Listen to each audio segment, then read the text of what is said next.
Good morning, everyone in the Reborn community, and welcome to my channel if you've never watched before. In my last video, I had this little guy here. He's the Lane Sculpt by Sandra White. I believe that was the sculptor's name. His artist is Alicia Garner. And this is the second time I've had him in the video. He has on his little winter outfit. It's some little sweatpants, and his little onesie has little dinosaurs all over it, and the shirt says awesome. I'm going to be changing him today in something summery. It's Believe it or not, guys, even though I'm retired, it's hard for me to do a video. Can any of you also agree with me? If you don't work, you still have so many things to do. It's amazing how we got things done when we worked a full-time job. But anyway, my husband, he is self-employed, and he told me when I retired, he said, now, I want you to go places with me, wherever, whenever I can, if I need to go look at a job or go and collect. And I said, sure, yeah. I do love being with him. But I am a homebody also. I love being at home. And there is plenty of things to do here. Like on the agenda today, I wanted to do the video. First thing, it's 10 a.m. right now, so I don't have a whole lot of time to get my things done that I want to do, because my husband likes to eat he doesn't like to eat a whole lot while he's working hard. So he wants his lunch and dinner together, which is about 3:30 p.m. And there's my phone ringing, but we're just going to let it ring. I do have an answering machine. So, whatever I need to get done, I need to get it done by 2:30 so I can start preparing his meal to have it done by 3:30. So anyway, yes, there's a lot of things to do. I wanted to get one of my little dogs bathed and groomed, and also I need to clean the chicken coop out today, if the wind is not going to be blowing too hard. So we'll see how that goes. But anyway, we're going to be changing him, and I'm going to be talking about something while I change him, something that happened Monday. My husband wanted me to ride with him, which I readily agreed to go with him. He also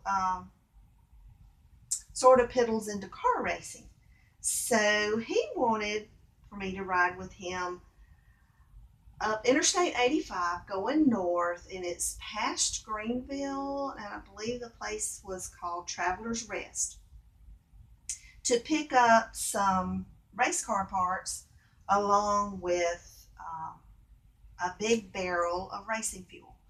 Okay, well, my husband has an older model truck, which that has nothing to do with what we were doing, but it's like a 2000 model truck, and it has a bed liner in it, which is plastic, and it's pretty slick. Well, I asked him, I said, I said, let's make sure. I don't like to tell him what to do, and he was aware he was going to have to do this, but being the little make sure wife that I am, I said, are you going to get a tie strap to tie the barrel with? Just push it up to the back of the truck. And I think I might just leave this little onesie, this little white onesie on him.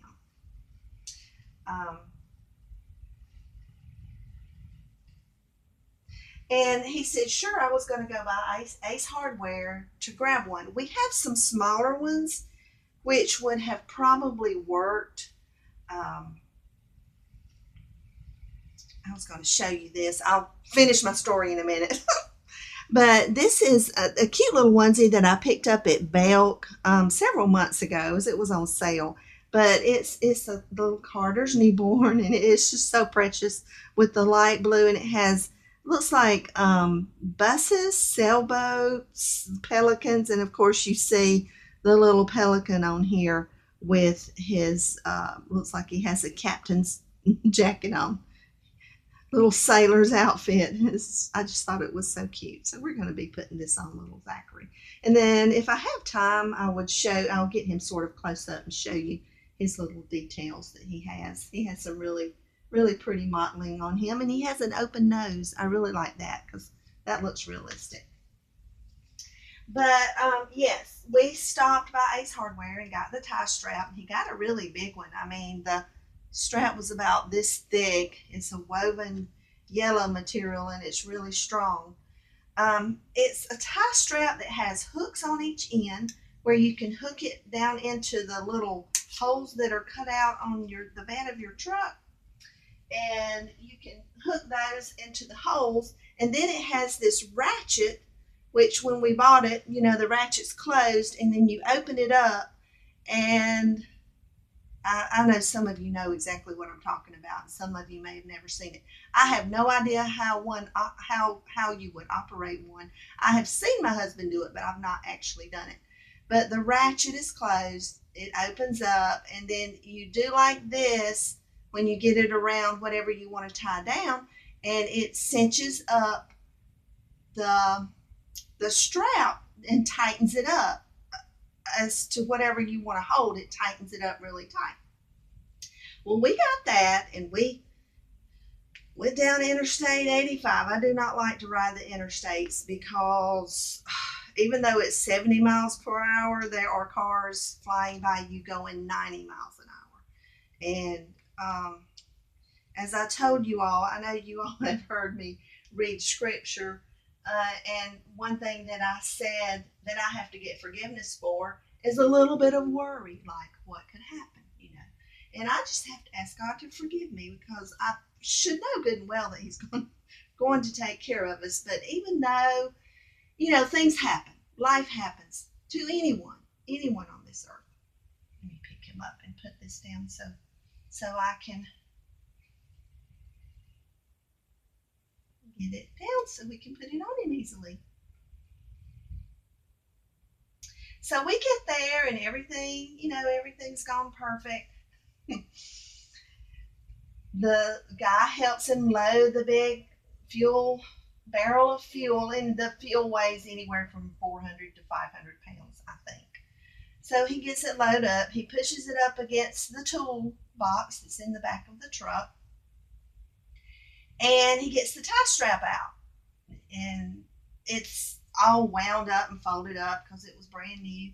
He gets it undone, and I said, "Can I help you?" And he said, "Sure, get out of the truck and hook that side around, and I'll hook this side around, and I'll cinch it up."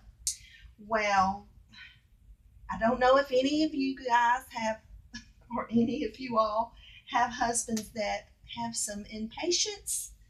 He could not get the ratchet thing apart.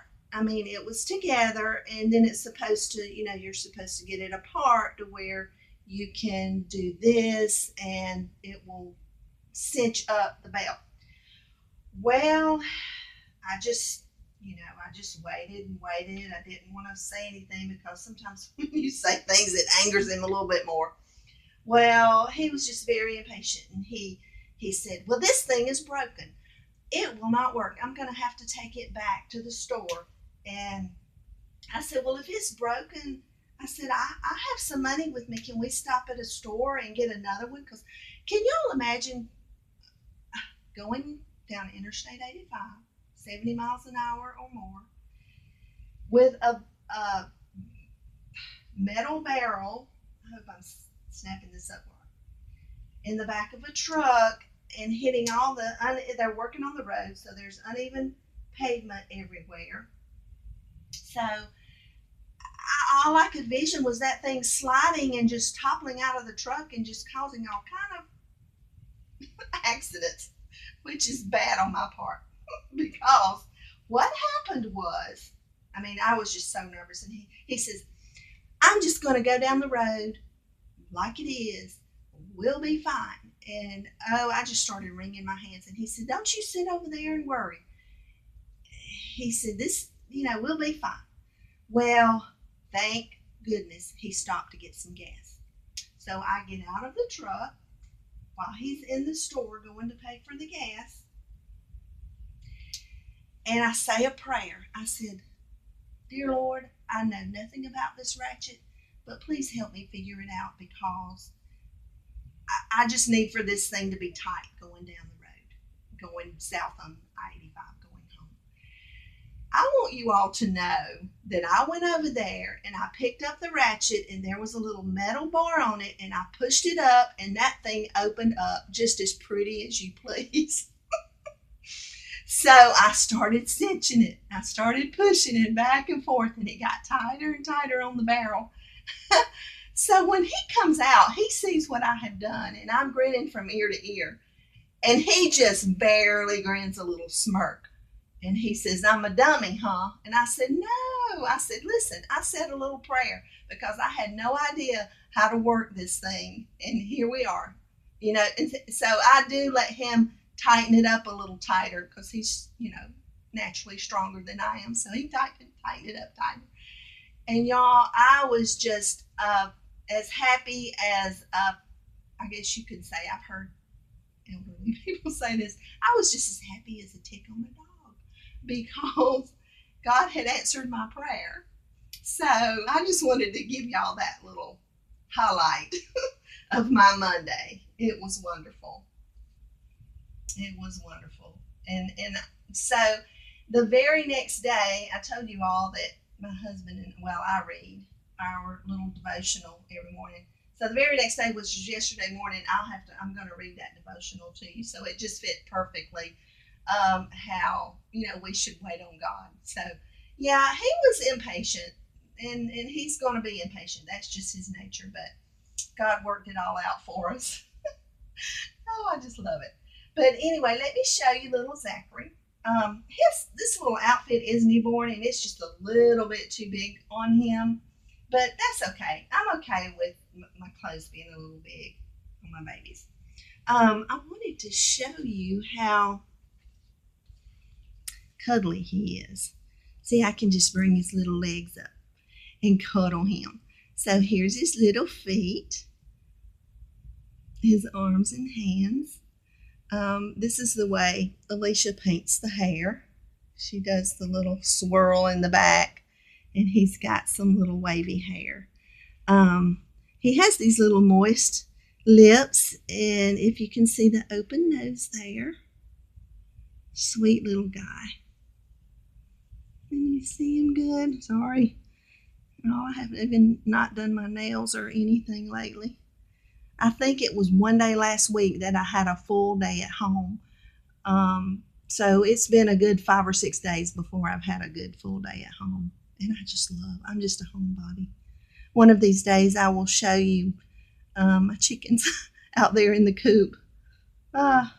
It's a lot of fun. I enjoy it. But there he is. Cutie pie. I hope you'll enjoy.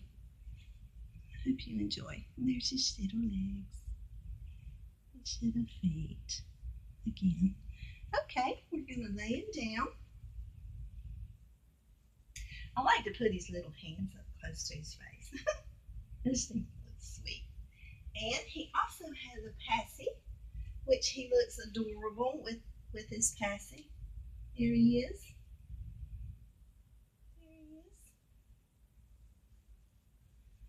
And this, as I have shown you all before, this is the little Jesus Calling devotional written by Sarah Young, Devotions for Every Day of the Year. So, March the 26th, which was yesterday morning, so it says, waiting on me means directing your attention to me in hopeful anticipation of what I will do. It entails trusting me with every fiber of your being instead of trying to figure things out yourself. Waiting on me is the way I designed you to live. All day, every day. I created you to stay conscious of me as you go about your daily desires and your daily duties.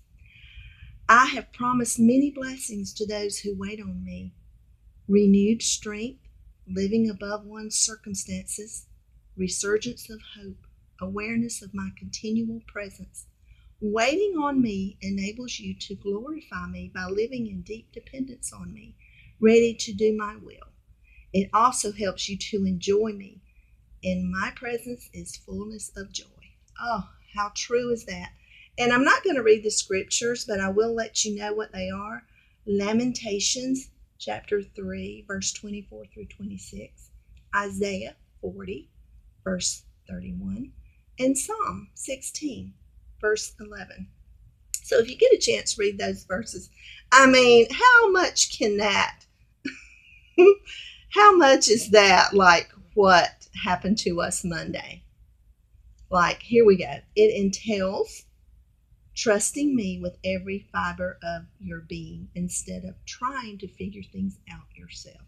So we're all guilty of that. We're all guilty of trying to do things on our own. I'm guilty of it every single day. But just keep in mind, keep what God does for us in mind. And there's one scripture in the Bible that says to pray always, to never cease. And of course, yeah, I mean, we can't just constantly pray all the time, but let's keep him on our mind throughout the day, and periodic times throughout the day. So I hope you all have a very blessed day.